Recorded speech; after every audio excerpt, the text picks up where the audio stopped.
I know we recently talked about false advertising, That's not false.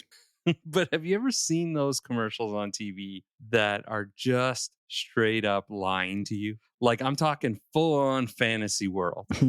I like fantasy. Well, see, I like fantasy too, but this commercial, it's been on for a while. And every time I see it, I get angrier and angrier. And it's that Levi's Beyonce ad. Have you seen it? No, I'm so out of the loop with TV commercials. It's crazy. Well, you'll be thankful because this ad that I'm talking about is the one where she's in a laundromat. She's got her Levi's on. She casually strips down into her tighty whities in the middle of the laundromat, throws it in the wash, and she's sitting there in like a bra and underwear waiting for her clothes. Let me tell you, I have spent a lot of time in laundromats in my early 20s, and the closest I ever got to that experience was like a 65-year-old Italian woman holding up a giant bra like she's sailing on the fucking Mediterranean. In her granny panties. Exactly. Wouldn't it be amazing if that happened, though? If Beyonce walked into a laundromat, yeah, and stripped down, eyes bugging out of your head like Bugs Bunny. What is going on right now? But I'm going to put this out there. I'm going to put it out into the world, see if anything comes from it. If Beyonce wants to do a real commercial, like nothing misleading, I will give her the real laundromat experience. Like I know a place. I know the place. I used to go there in my 20s. It's got the broken change machine, you know, that sketchy guy named Tony who sells single cigarettes, and the dryer that either shrinks your clothes or literally sets them on fire. Oh, yeah. There you go. This is Taming the Hustle. Or something of the sorts. Everybody wants a piece of me. I am a lonesome man making history. They say we're all just raindrops in a stream.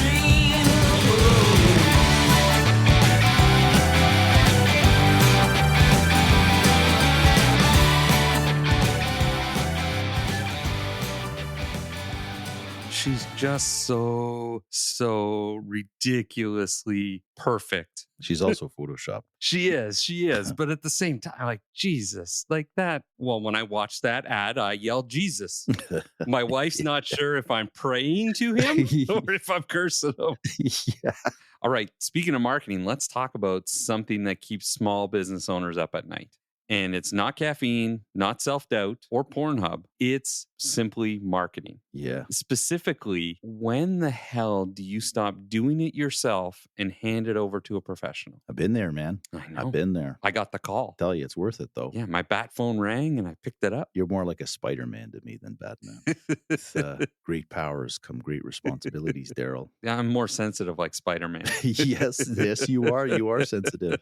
Spidey senses. It's my Spidey sense time of the month.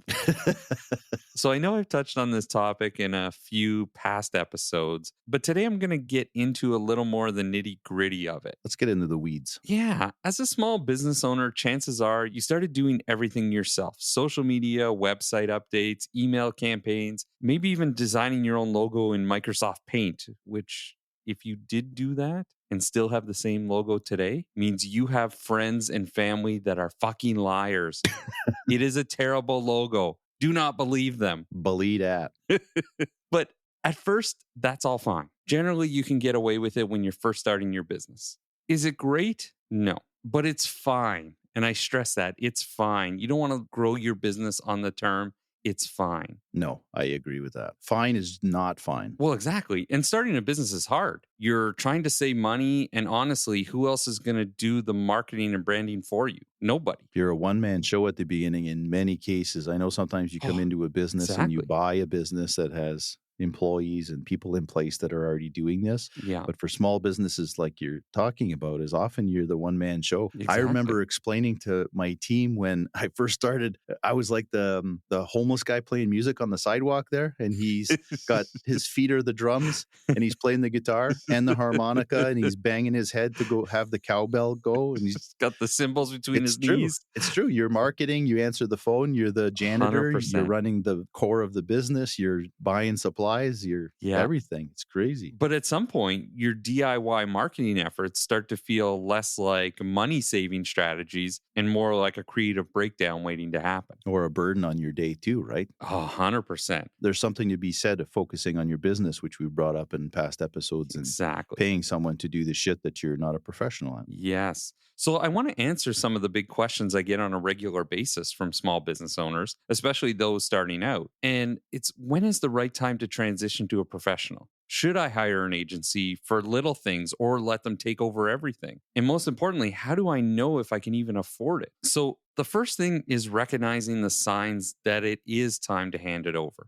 DIY marketing is great until it isn't. And I see some dead giveaways sometimes that it might be time to call in the pros. One is, if you've been posting Happy Friday on your business page every Friday for the last 3 months because you don't have time to create actual content, it's time. Here's your sign. Yeah.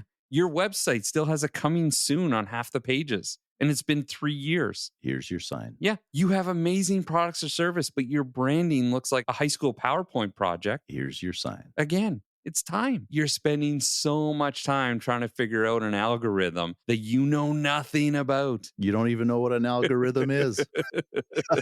You stop focusing on your actual business to figure out something you know nothing about or even what it is. This is the biggest dead giveaway I see. Here's your sign. So if this sounds familiar, congratulations. You've reached the "this is no longer sustainable" phase of DIY marketing. Which leads me to the next big question I get. How much help do I really need? That's a tough one. It is a tough one. Now, before you go out and hire a full service marketing agency to do everything, which, let's be honest, sounds like a dream, you need to figure out what you actually need help with. And most small businesses, there's 2 things to consider. One, the "I just need a little help" approach, which means you're decent at social media, but you need help with ads and strategies. You can write an email, but they're not converting. You designed your own logo, but deep down, you know it's bad. If this is you, hiring a freelancer or an agency for specific tasks like running Facebook ads or designing a brand refresh is a great option. And for those of you who are saying, "Oh, I can't change my bad logo, it's our identity," shut up. Shut your face right now. Shut your mouth. A brand refresh is sometimes more important to the process and strategy. So this "I just need a little help" approach could be for you. The other one is "I need someone to take this off my plate" approach, which is what you did. You hate marketing. You would rather wrestle a fucking bear than write an Instagram caption. I actually love marketing.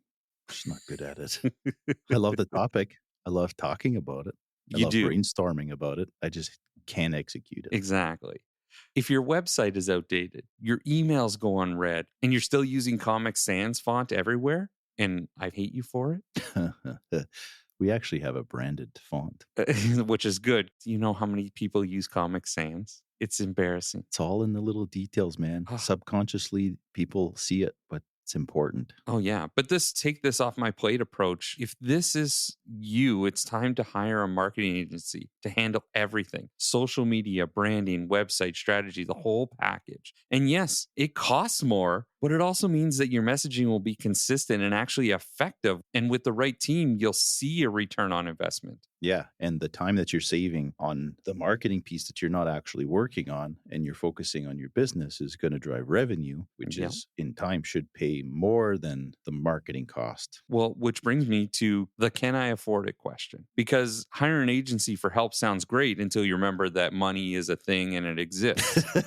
So here's a simple way to figure out if it's time to invest. If your DIY marketing is costing you sales, it's already too expensive. And what I mean by that is, if your marketing is so bad or outdated or just not landing, you're losing potential sales. If you're spending more time on marketing than running your business, again, you're losing money. If your competitors are showing up everywhere and you're not, you got to level up. And we've talked about marketing budgets before, and I've worked with companies that said, "We can't afford an agency." And then we help them do an audit type assessment, and we see that they keep spending money hand over fist to keep adding new products or new services, or a shitload of wasted Facebook ads that they're doing that just aren't landing when they haven't secured their target market yet. So let's say you're a cafe. They have a great product in their coffee, their lattes, and their teas, but they're having trouble getting the word out, right? So they decide, I need something to get people in here. So in their mind, they're like, I'm going to sell hoodies and hats because we really have a cool logo. I can make this work. So you spend a bunch of money making these products and you put them on the shelves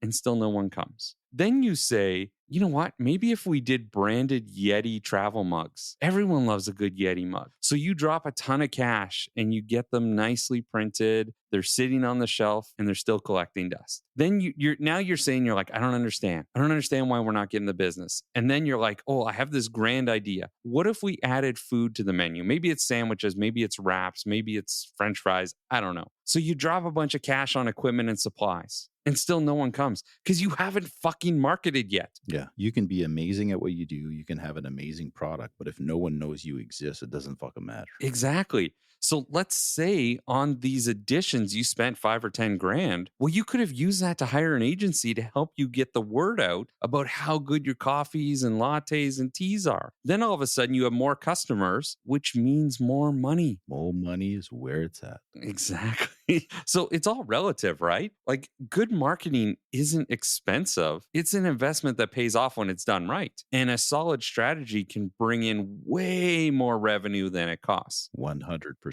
Yeah, which means you start seeing more customers, which means more profit. And you can talk with the marketing team down the road and figure out, I would love to add hoodies and hats. Are we at a point where we should be doing that? Because we do have a little extra cash because of your marketing. You brought in a hell of a lot more customers. Can we do that now? René doesn't. Yes, we can. We didn't do it right out of the gate because it didn't make sense. Or maybe you're saving money for future endeavors. Maybe that's what the marketing does. It builds your capital. Or maybe it's rolling back into marketing on another level, right? I get really passionate about this. And I'm sorry, I sound like I'm worked up. I'm fired up. Don't apologize, dude. Proof is in the pudding, man. Telling you. I'm your poster child. Yeah.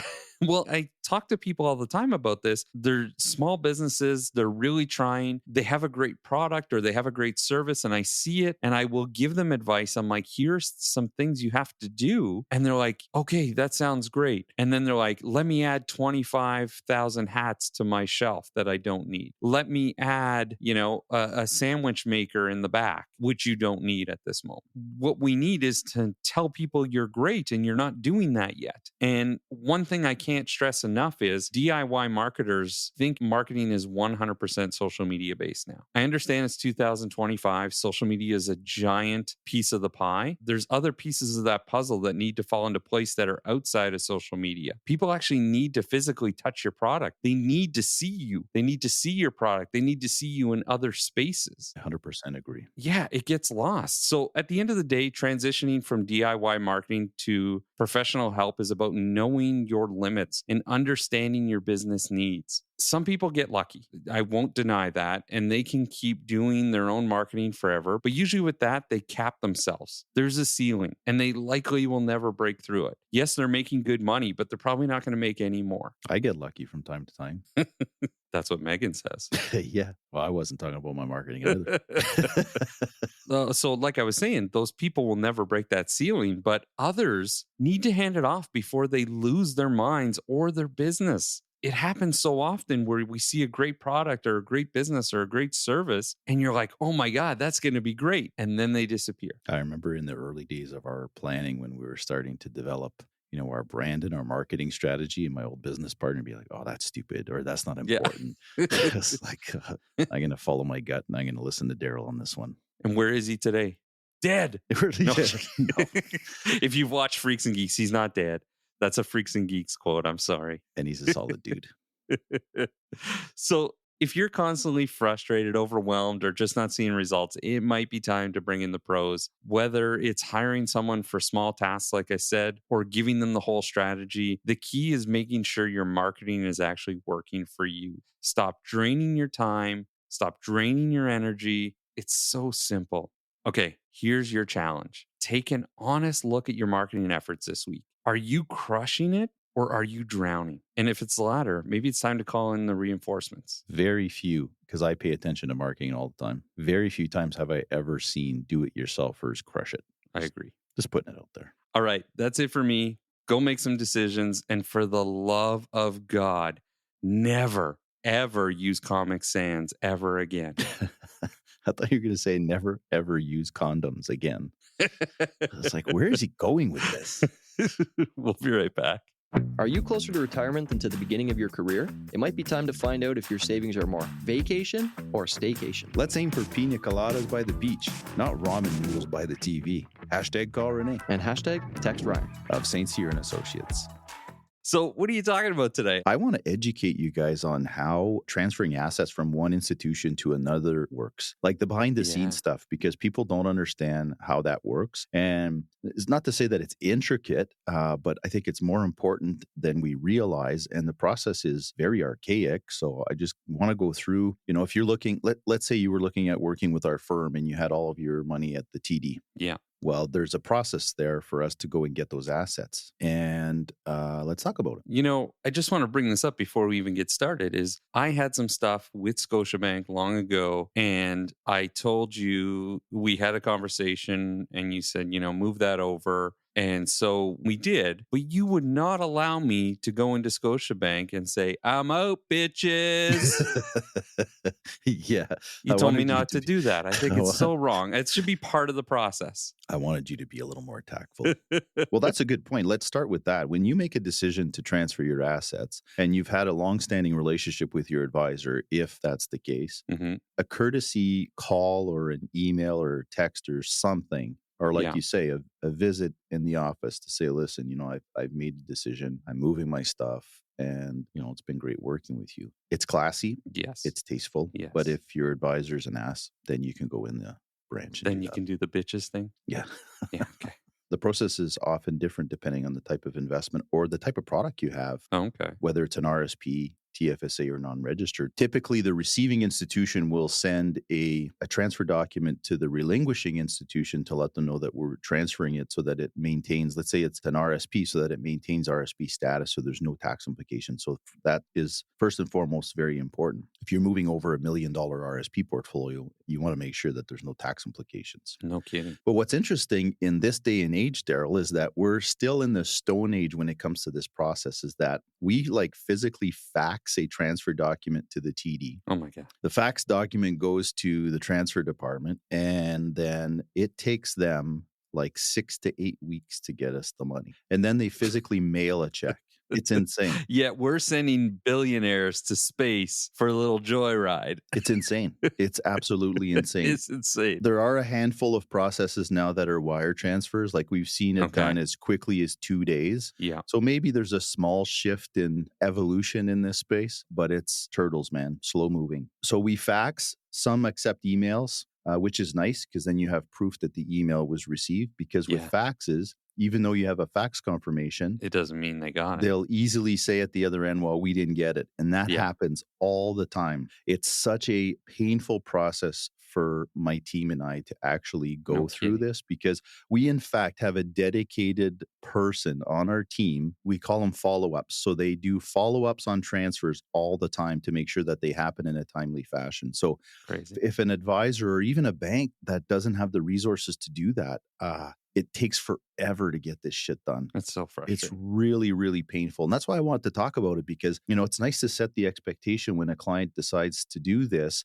that, it's not going to happen tomorrow. Yeah. Because we often have clients messaging us 2 weeks later saying, well, I'm still seeing my RSP account at Scotia or at TD or whatever. Yeah. Why hasn't it moved? It's because they're just not getting to it. We'll call them after 3 weeks. So we have a reminder. So let's say you transfer your $1 million RSP account from the TD. We move it over. We don't even set a reminder to follow up until 3 weeks later, because we know TD won't move on it that fast. That's crazy. Yeah, it's insane. I have a friend who works for a bank in Toronto, and you had told me this long ago about the faxes, and I had asked her this question. Is it true? You guys get faxes, and what do you do with them? Is it instant? You grab it off the machine? And she said there are coworkers of hers. The fax will come in, they will see it, and she's like, and they just leave it. And I said, why do they leave it? She's like, because that's not their job to carry it from one office to another. So sometimes it'll literally sit on that fax machine for days, How do you like them apples, eh? which is crazy to me. I know a lot of it is automated now too, where the fax comes in and it doesn't actually print the fax. It'll go to Goes to an email. Yeah. it goes to a queue, right? Yeah. But I don't know, it's so flawed. No kidding. So anyway, the client sometimes feels frustrated with this and we feel helpless. No But kidding. at the same time, we're also the face of this whole transaction because if Yeah. we're requesting the transfer come over, automatically it's our fault, right? We're Yeah, too slow at doing it or we did something wrong or whatever. But it's at the other end, we're at the mercy of this transfer process. So frustrating. And so often the relinquishing institution will actually just say we didn't receive it. And what's even gotten worse since the pandemic Yeah. is that most institutions don't even answer their phones anymore. Oh, I know. And they don't have a Yeah. voicemail. So it just rings and rings and rings. So like Raman from our team will call TD like 3 times in a day to try to get through to make sure that Darryl's RSP transfer is happening. That's insane. And when she finally gets through, they're like, oh, we never got the fax. So then we have to refax it and then follow up again a few days later, make sure they got the fax. And then we set a reminder in 3 weeks because if we haven't received the money in 3 weeks, we start calling them to hound them. We have stuff that are outstanding for 3 months right now. And we've had stuff outstanding for as long as 6 months. This one case at CIBC, dude, it's a registered product and it's still outstanding and it's been 6 months. Oh my So we've contacted their ombudsman and the ombudsman is just saying, oh, well, you know, it takes time. So even the governing body that's supposed to monitor and enforce processes are saying, I don't give a fuck. Oh. So like, it's so frustrating to deal with this behind the scenes thing that it's very problematic. We typically don't talk a lot about, you know, the behind the scenes stuff of what we do, but this one here is, it's a doozy. It's frustrating to see that the people at the bank are driving a Land Rover when they should be driving a Fred Flintstone car. yeah, that's right. You know? Jesus. Yeah, it's really thick soles on their feet.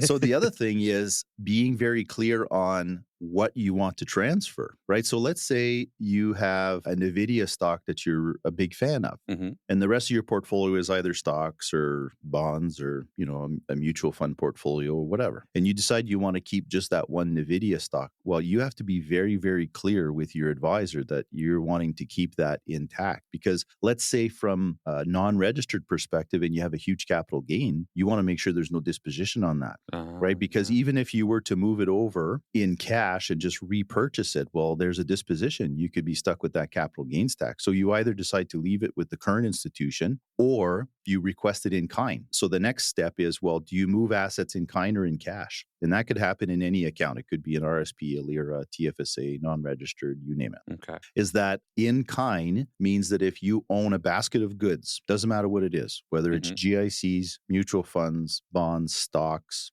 you name it.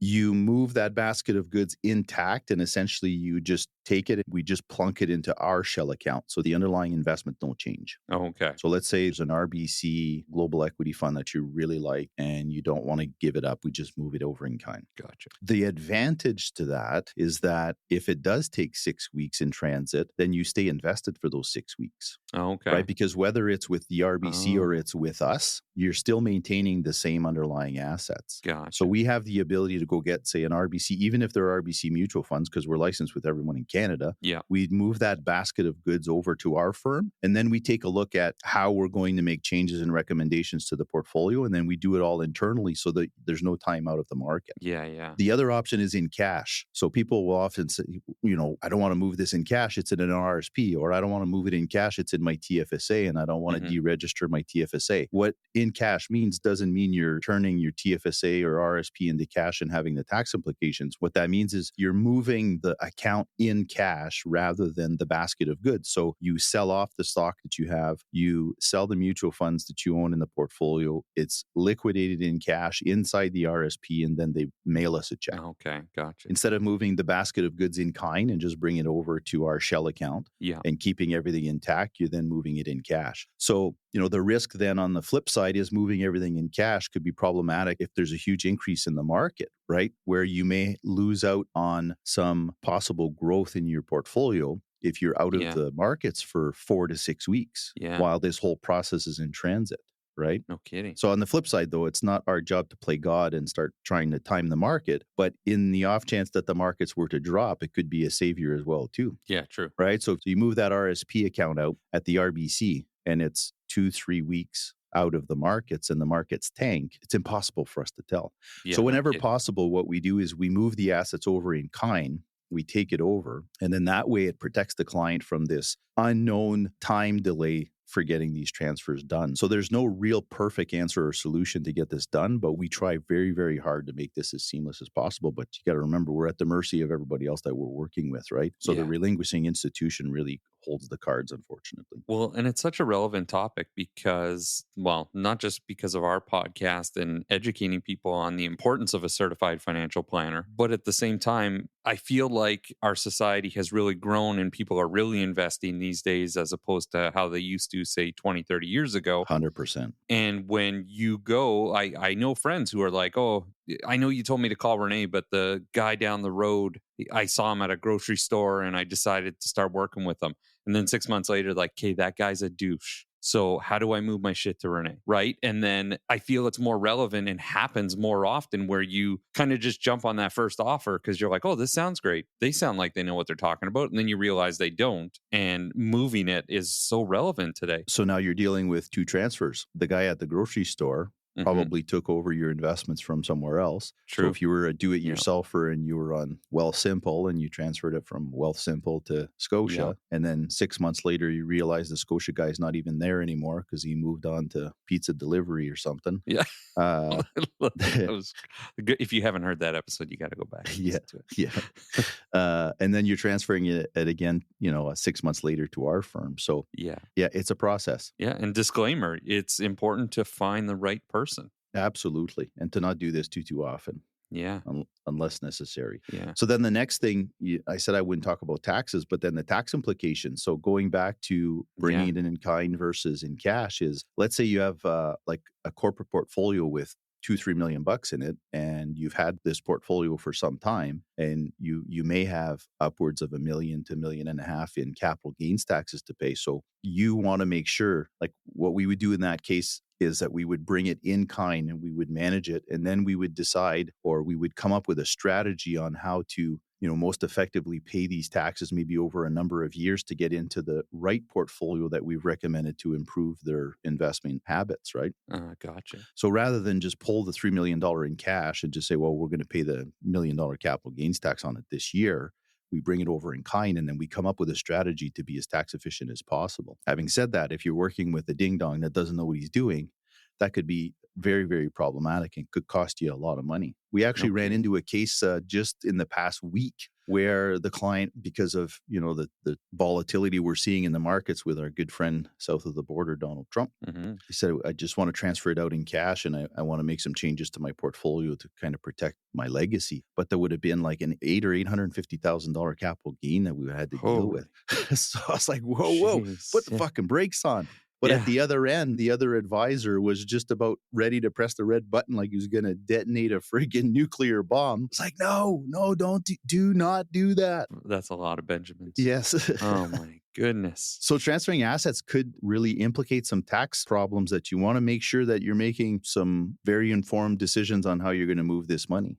Yeah, no kidding. So we have the ability, in fact, well, not us, we're not special, but the industry has the ability to move non-registered assets in kind as well, too, so that you can move it in kind and then just be very strategic about how you're going to pay the tax on it as you shift your investments around. It's all strategy. It's all strategy. That's why you got to work with someone who knows what they're doing and that has, the skill and qualifications to be able to steer you right. It's way more important than people realize. No kidding. And then lastly, we talked about doing this multiple times, is the fees. Yeah. Some banks, trust companies, credit unions, investment firms don't have fees, but I would say 75 or 80% of them do. Yeah. And I remember in the old days of early 2000s would be like $25 fee, $50 fee. Mm-hmm. And even then I thought, holy man, that's crazy. Like they charge you the management fees to manage your portfolio all these years and they still kick you in the nuts when you leave. Right? Exactly. But now, like one of the most expensive ones is RBC, actually, is $150 per account plus HST. So imagine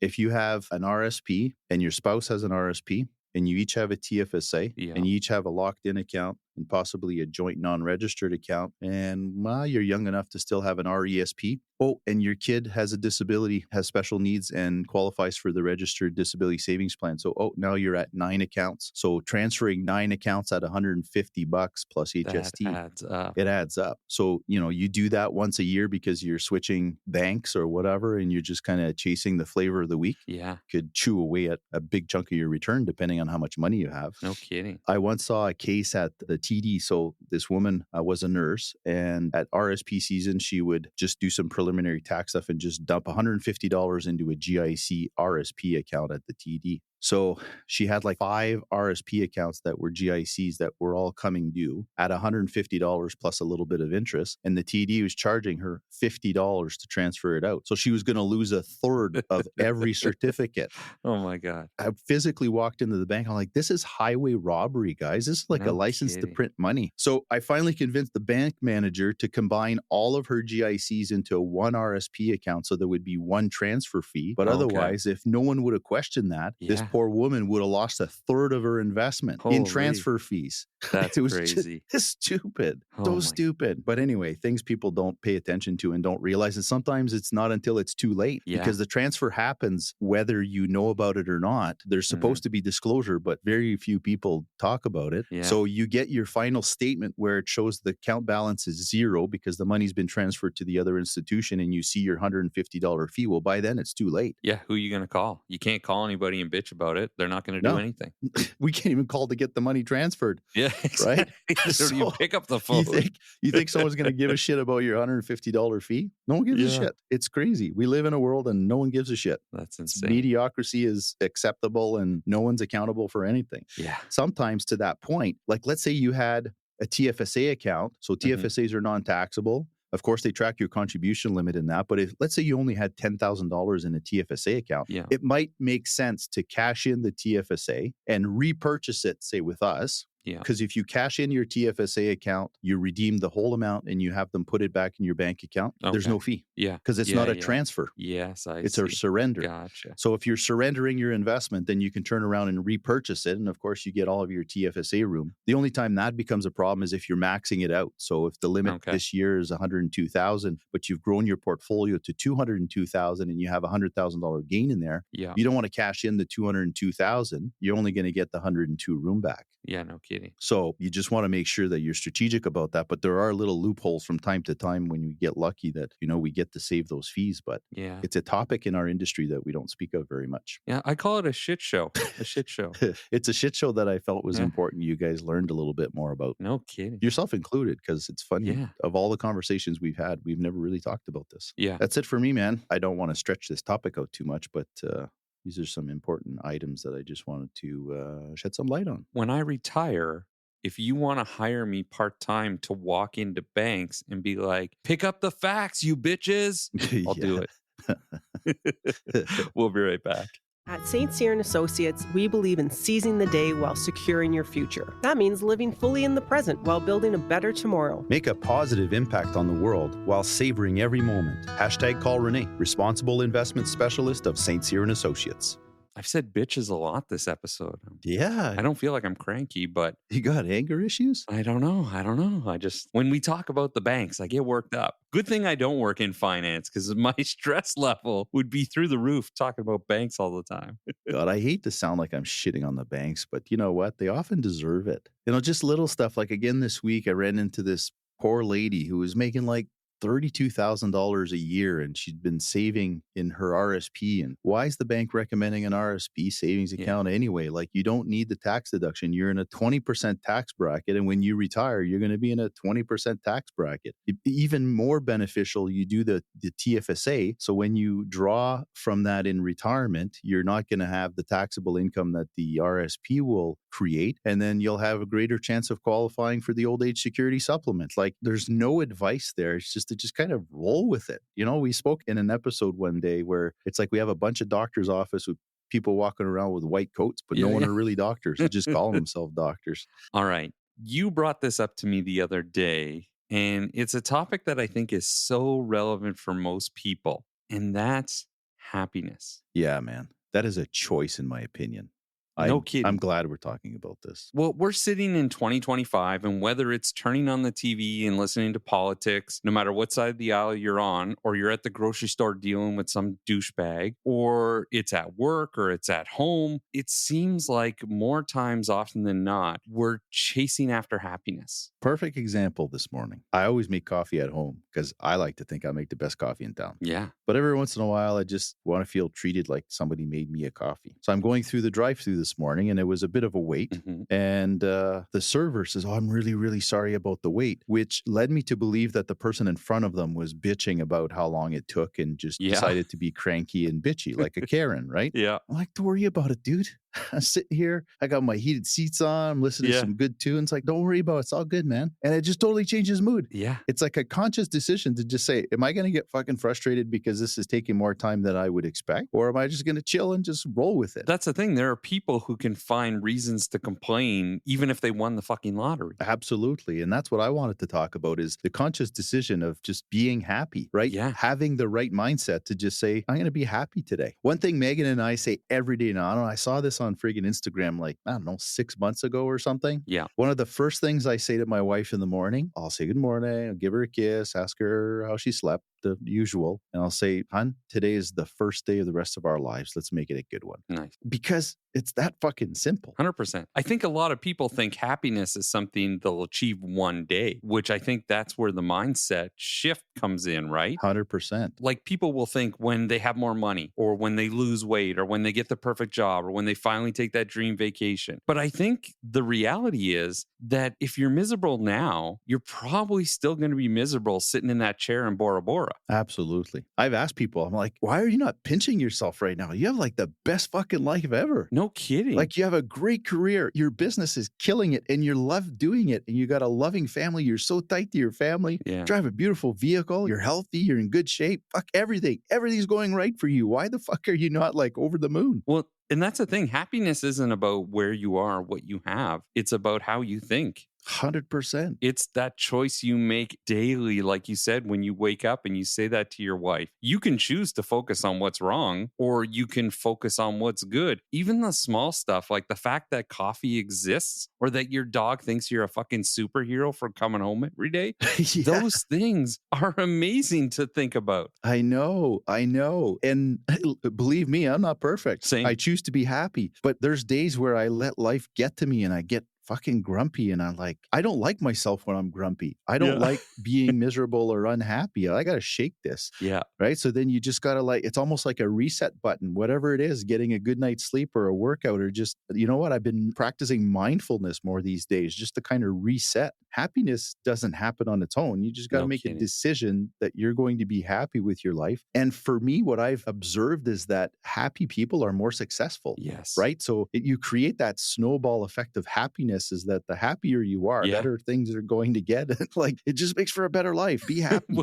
When you brought this topic up and you said we should talk about happiness on the podcast, I started to think about it and I'm like, okay, I'm the same as you. I'm not perfect. There's a lot of things I'm happy about. And then there's some days where I'm just in a pissy mood. And I started to think about why is that? And I'm like, your brain is a jerk, right? Like everyone's brain is a fucking drama queen at some point. And it's wired to focus on negative things. And I think the reason why is, and this sounds crazy, but back in caveman days, that helped us survive. Oh, maybe it was a defense mechanism. Right? The whole, oh, look, a beautiful sunset wasn't useful in the caveman days. It was like, oh, look, a saber-toothed tiger's about to eat me. That was more important, right? But in modern life, that negativity bias just makes us overthink. It makes us stress. And I'm guilty of this. It makes me spiral. So when you're sailing into the sunset, it's because you were trying to escape the saber-toothed tiger. That's right. That's where that comes from. I like to give hacks of things that I do. And so here's one that I've been working on for myself, because I'd say in the last 10 years, I've been really trying to focus on bringing happiness more into my life than negativity. And the one thing I do is try to train your brain to focus on what's working. And what I mean by that is every day, write down, like it could be a scrap piece of paper, it can be in your phone, whatever. Write down 3 things that went well, even if it's small. Like my coffee didn't taste like shit today, right? Do it enough and your brain starts looking for the good stuff on its own. It's like muscle memory. It's like working out. Amen. You should never drink the coffee that tastes like shit, by the way. It should taste like coffee beans. I know. That's not good. The other thing is to start to understand that some of these things are out of your control, like traffic, weather, your neighbor's weird habit of mowing his lawn at 6 a.m. That's a thing in my neighborhood, by the way. That's a good one. But your reaction to these things, that's all you. You ever notice how some people can go through absolute chaos and still crack a joke while others lose their minds completely over like a minor inconvenience? Yeah, 100%. Like that difference isn't luck, it's perspective. If you want to be happier, start asking, is it worth ruining my day over? If the answer is no, move on. That's a big one, is the stuff that's not in your control. Don't get worked up about them. I know. Whether you stress about them or you get angry and cranky about them, it's not going to change the outcome. So just stay happy. It's going to be easier to navigate those problems or those frustrating moments. Something you taught me a long time ago is misery loves company. Yeah. That's why I was going to stop hanging around with you when I said that. Well, and that's the thing. Whether it's friends or social media or news, it's going to rub off on you. And I'm not saying you need to cut people out of your life completely unless they truly suck, but you do need to be mindful. And you've taught me this. Who and what influences your mood? Spend more time with people who lift you up and make you laugh and remind you that life isn't a series of inconveniences. No, there's people that I like very much that I just stay away from. Because it just, I notice it. You walk into a room, it's like, oh my God, it's exhausting. The negativity. Yeah, we have a couple and they're good friends. We love them. But I can't. There are days where I'm like, I can't be around this guy because it's just complaining. I know we bitch sometimes, but it's part of the podcast. We're trying to educate you guys. Well, that's the thing. It's entertainment bitching. Some of the frustrating things about our work and the industries we're in. But to talk about that day in and day out is so fucking draining. I don't think happiness is about pretending life is perfect. I think it's more about choosing to focus on what's good. Like I said, training your brain to stop obsessing over like the negative and realizing that your mindset is kind of the bigger factor in how you perceive your life, right? I've seen people that are dying of cancer that have like a better attitude than people that have everything going for them and are ultra wealthy. Yeah. Just because you're wealthy doesn't mean you're happy. No. You have to have a happy mindset. Exactly.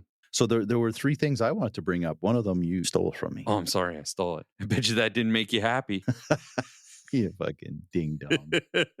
Yeah. So 3 things for me that help me make just a conscious decision to choose happiness is being mindful of the little things, right? Yeah. Instead of having this big focus on the end prize, like you said earlier, is like, man, like I fucking woke up this morning. I don't know at the age that we're at, I don't know if you ever get these moments, but sometimes I wake up and it's like my heart is just pumping at the right pace. And it's just like I'm breathing easy. I feel like I had a good night's sleep and I feel super healthy. And I'm like, this is the best feeling ever. Like that is a fucking recipe for happiness, is just recognizing the little moments that life is good. I thought you were going to say at our age when you wake up and you're like, oh, I did wake up. I did wake up.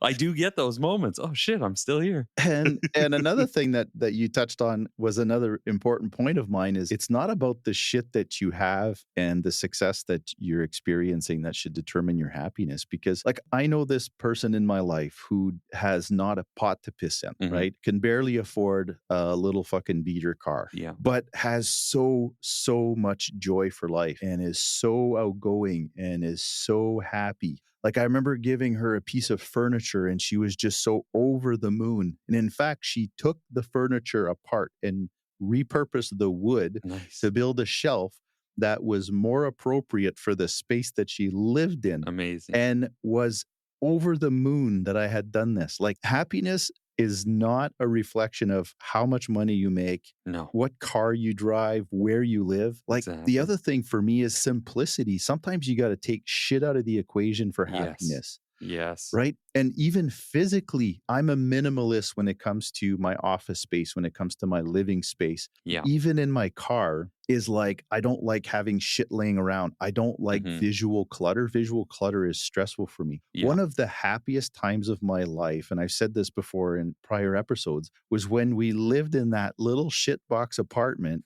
850 square feet. It was a beautiful little place, but it was not friggin' fancy. It was like click flooring and it was laminate countertops but minimalism just made me so happy because I had no clutter. I had very little responsibility. I had no stress, right? There's no financial stress of mortgages. There's nothing. It's like, Yeah. life is good, man. No kidding. I get to do this all over again tomorrow. This is fucking perfect. Love it. Happiness is a choice. And you know what? And if you're not happy, make fucking changes, man. Yeah. Make changes. Exactly. If you're in a terrible relationship, get out of it. Yeah. I know it's tough to make that leap. People are creatures of habits. And it's like, Yep. oh, we've been together for 30 years. And if you're really not happy, work at it. Yeah. Try. Right? Because relationships are work. Exactly. And relationships are worth working on because they're Yeah. important. But if you're truly that unhappy, or work, like how many times have we prevented people from walking off a cliff and helped them make a career change because they hated their lives and No you know, kidding. public admin or whatever, and went into private practice? Whatever the story may be, if you hate what you're doing, you Mhm. hate the life that you're living, it could be all in your head, and you make Yeah. a conscious decision to make some changes and just fucking be happy. Exactly. But if you need to make changes to be happy, then you make those fucking changes, because you could be dead tomorrow. Yeah. You know, I love giving our listeners a challenge. So I want to do that here too. For the next week, every time you catch yourself focusing on something negative, I want you to reframe it. Like, find one good thing in the situation. Like, you're stuck in traffic, or like in the drive-thru, like you said, and you're like, you know what? I'm glad I'm stuck in traffic. I needed some extra time to think about my summer vacation plans, whatever it is. If you do that enough, I promise you'll start seeing happiness in places that you've never noticed before. All right, that's it for us today. Go out there, be happy, or at least try. As always, if you're enjoying the show, hit the follow button or leave us a review wherever you're listening to this podcast right now. Stalk us on Instagram for more chaos. Spread the word about our show. Happiness is contagious, and so is this podcast. Keep searching for happiness. We'll see you next time.